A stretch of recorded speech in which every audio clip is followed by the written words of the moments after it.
Bonjour. Aujourd'hui, on va explorer ensemble une approche particulière pour les douleurs lombaires chroniques, la thérapie fonctionnelle cognitive, la TFC.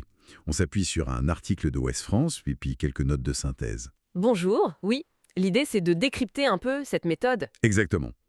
Comprendre comment elle fait le lien, en fait, entre le psychologique et ces douleurs qui persistent, vous savez, plus de 3 mois et sans qu'on trouve de vraies causes anatomiques. C'est ça, la fameuse lombalgie chronique non spécifique. Un vrai casse-tête parfois. Et on explore cette piste psy quand l'anatomie seule ne suffit plus à expliquer pourquoi la douleur reste là, quoi. Tout à fait. La TFC s'intéresse justement à cette interaction complexe, le corps, les pensées, les émotions, les comportements face à la douleur. Ok, alors, entrons dans le détail. La TFC, c'est pratiqué en kinésithérapie, c'est bien ça? Oui, principalement. Et le principe de base, c'est que nos croyances, nos cœurs même, peuvent, sans qu'on s'en rende compte, faire durer la douleur. Comment ça se traduit concrètement? Alors, concrètement, l'observation est vraiment clé. Le thérapeute regarde attentivement comment la personne réalise ses mouvements du quotidien. Ah oui, Oui, et c'est là qu'on voit des choses intéressantes. L'appréhension, la simple peur d'avoir mal à nouveau, ça peut complètement changer la façon de bouger. Les mouvements deviennent moins efficaces, parfois plus rigides. plus rigide, plus douloureux peut-être même. Exactement. Plus douloureux, moins fluides.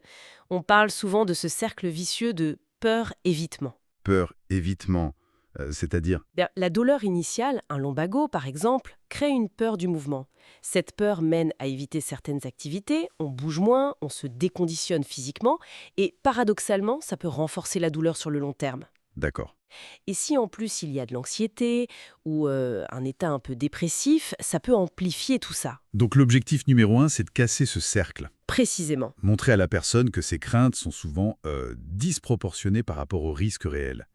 L'aider à retrouver confiance, à bouger plus. Naturellement. C'est tout à fait ça. L'accompagnement vise vraiment à déconstruire ces peurs, à expliquer comment fonctionne cette douleur persistante et puis, bien sûr, à réintroduire progressivement des mouvements fonctionnels qui ne soient plus dictés par cette anticipation négative. Et ce qui est important, c'est que ce n'est pas juste une belle idée, il y a des preuves derrière. Oui, et c'est là que ça devient vraiment intéressant. Il y a cette étude australienne, une grosse étude publiée dans The Lancet. Ah oui, j'ai vu ça. Et elle a montré que la TFC était efficace pour ce type de lombalgie, avec des bénéfices qui se maintenaient pendant au moins 3 ans. 3 ans, c'est significatif. Ah oui, c'est un signal fort sur le potentiel à long terme de cette approche. Et si on regarde un peu plus largement, il y a l'aspect économique aussi, mentionné dans nos sources. Effectivement, Les lombalgies, ça représente 20% des accidents de travail en France. C'est énorme. c'est considérable, oui. Et un kiné cité dans les notes suggère que la TFC, en s'attaquant justement à ce qui entretient la douleur, eh bien, ça pouvait peut-être réduire la durée des prises en charge et donc les coûts. C'est un argument qui a du poids, forcément. Si on peut s'attaquer à ce qui coûte cher et prend du temps avec une approche potentiellement plus ciblée sur les blocages spécifiques du patient, oui, l'impact économique et social pourrait être important. Moins de séances peut-être à terme. Et pourtant, c'est là qu'arrive le paradoxe. L'article de Ouest France, il parle d'un développement poussif en France. Alors, efficacité prouvée, potentiel économique, qu'est-ce qui coince? Pourquoi ça ne décolle pas plus? Alors, plusieurs freins sont assez clairement identifiés dans les sources. D'abord, quelque chose de très concret, le temps. Le temps des kinés. Oui, le manque de temps dans la pratique quotidienne.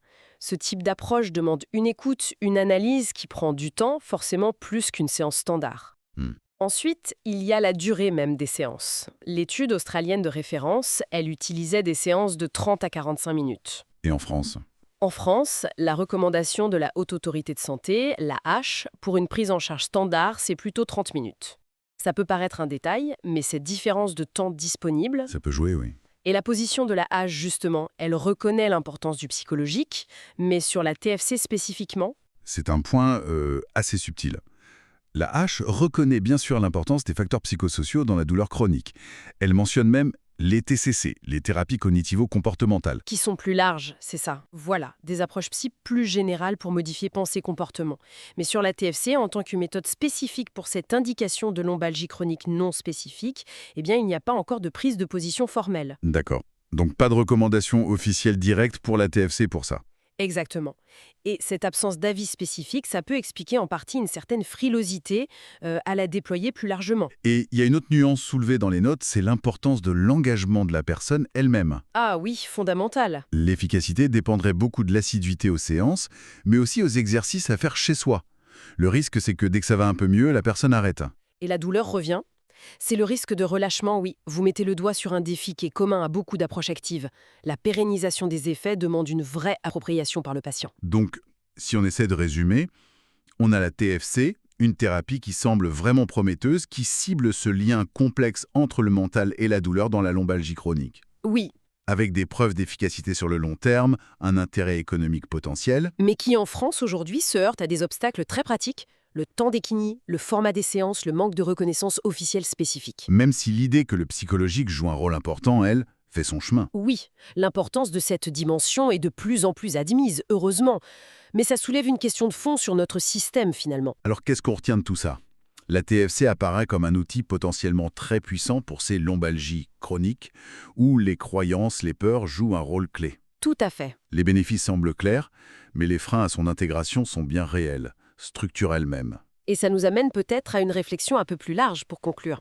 Oui, Face à ces pathologies chroniques, qui coûtent cher, comme la lombalgie, comment nos systèmes de santé peuvent-ils devenir plus agiles? Comment peuvent-ils intégrer plus vite et mieux des approches validées qui prennent vraiment en compte toute la complexité humaine, y compris cette dimension psychologique essentielle? Et ce, en essayant de dépasser les contraintes organisationnelles qu'on connaît aujourd'hui. une question d'agilité et d'intégration plus globale en somme. C'est ça. C'est un enjeu majeur si on veut une prise en charge qui soit vraiment complète et centrée sur la personne dans toutes ses dimensions.